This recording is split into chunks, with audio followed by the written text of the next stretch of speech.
By the end of 2023, the line dynamics in Sabi Sand foreshadow exciting developments in 2024. The Nkuhuma male, who was trailing the Skorro Breakaway male for weeks, seemed to have formed a bond with him. Rangers and guests had the pleasure to watch them bonding and roaring in the north of Londolozi, and the timing couldn't have been better to form a coalition. Prior to that, the Skorro Breakaway male had already claimed the north of Londolozi and mated with the Tsalala lioness. Especially for her, a coalition of two males could offer more protection if she were to give birth to a first litter of cubs. The males also gain a lot by forming a coalition, because all of the neighboring males except for the Kambulas who might settle in the north are a brotherhood of two.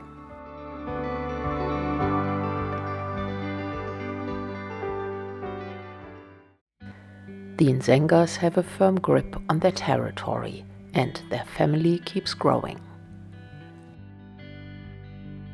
And furthermore, they take any chance they can get mating with other lionesses. The Kambula cub count in the core pride numbers 13, and the oldest just reached the critical 1-year mark. The subgroup that consists of 3 lionesses, K2, K3 and K6, has lost their 3 cubs that were born in April. The mother of the cubs was K2, and she left them in the care of the core pride, and for one reason or another she wasn't able to reunite with them. Since then, 2 of her cubs have died, but one of them survived, despite the sudden loss of mother's milk supply at the age of 4 months. The other Kambula cubs were already in the process of getting weaned, and the only lioness who had enough milk at the time was K8, who had given birth at the beginning of August. She also had lost 1 cub early on, but the 3 remaining are doing just fine, and the little survivor seemed to have kept a good relationship with his aunt. By the end of November, Mala reported that at least one of the lionesses of the subgroup has given birth. The lionesses K2 and K3 were seen on Campbell copies where one or both of them are denning. It's possible that K2 also has a new litter, but the number of cubs, or whether it's 1 or 2 litters, still needs to be confirmed. The Kambula Pride males are dividing their attention between the 2 groups, ensuring that not only the oldest cubs have a chance to survive, but also the new additions who are yet to be seen. Nonetheless, the Ndzengha males need to hold on to their territory for at least another 2 years until their cubs are old enough to fend for themselves. Their neighbors to the south are also ambitious to spread their genes. However, the young Talamati lionesses weren't fully committed yet. But by the end of December, it looked like the Gijimas had gotten the upper hand when one of the Talamati lionesses was seen with suckle marks. It's been reported that before December, cubs had already been born into the Talamati Pride, but these cubs were lost. To improve the chance of survival, stability is key, and on paper the Gijimas look like the right choice. They are a strong and confident duo, and their quest for territory not only took them north, but apparently also to the south, where the Nkhulu males are trying to make their mark. But more on that later on. The Gijimas have proven to be good fathers to the Southern Pride cubs. But the presence of the Talamatis also led to conflict with the Southern Pride when one of the cubs was killed in October. The 2 surviving cubs of the Southern Pride lioness are both female, They are 10 months old now and have still a long way to go. Her 2 older daughters celebrated their 3rd birthday in September and will be soon ready to mate with the Gijimas. And by the end of 2024, the Southern Pride may grow substantially in numbers. Another pride who has the potential to get big is the Styx Pride. The 5 young lionesses will experience their first estrus cycle also sometime in 2024. Most of them are just under 3 years old and they are gonna be magnets for any male in the neighborhood. The only adult in the Styx Pride may have already given birth. She hadn't been seen for months and just recently reunited with the rest of the pride. She's only 6.5 years old, and with 5 young lionesses on the threshold to adulthood, the Styx Pride might be a force to be reckoned with in the near future.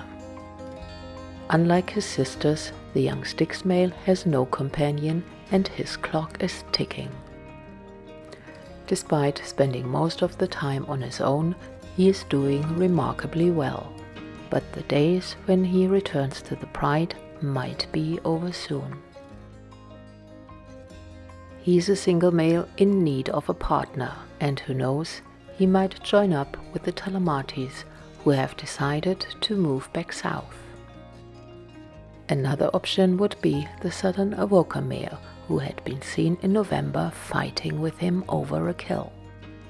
Despite the odds, the 11-year-old male is doing okay. His oldest son, the young Plains Camp male, is also in need of a partner, so let's see what 24 will hold for them.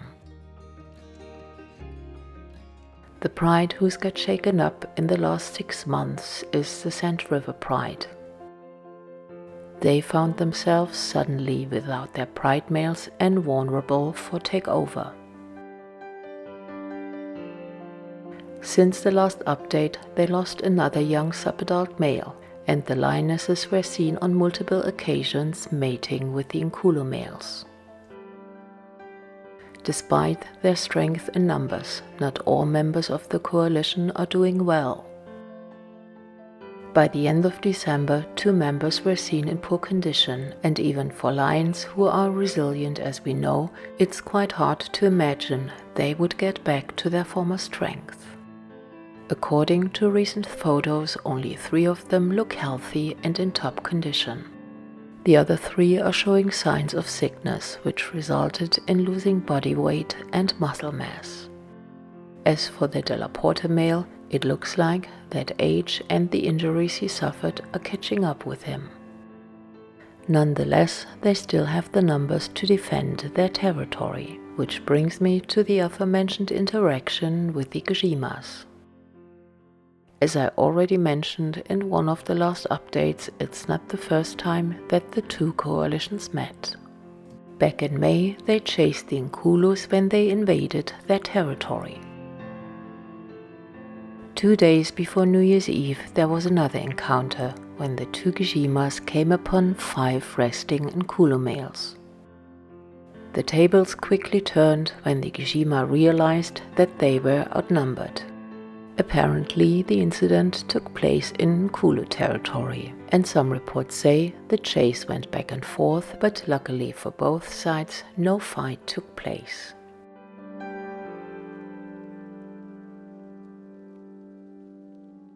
Coming to the end of the year, there has been another sad report since my last update before Christmas.